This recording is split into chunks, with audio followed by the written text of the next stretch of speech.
So this is an introductory problem. You're asked to find when this inequality is greater than 0. You might also be ready for it to look as follows. Factoring tells you that we get from x squared plus 3x minus 18 to what we saw originally. Now this tells us that we have two zeros, one at -6 and one at 3. So we're really saying, when does this particular quadratic,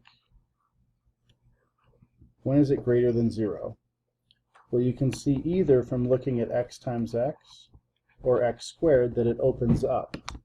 So I could draw a parabola like this. I can also see my y-intercept is way down at -18. Neither of those things is critical. All you really need to do is get the overall shape. This function is greater than 0 at this part of the graph and this part of the graph, and not in here. So my answer would be from -infinity up to but not including -6, union from 3 to infinity. There's another way to solve the problem once you recognize that you have zeros at -6 and 3, and that's a testing method. Every number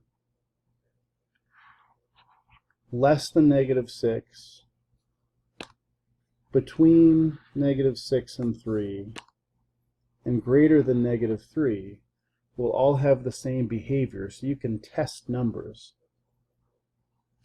I'm picking -7 because it's in this range, it's less than -6.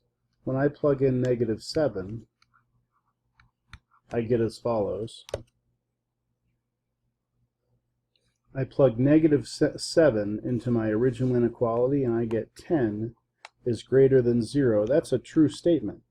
So just like before, everything less than -6 works because -7 is less than -6.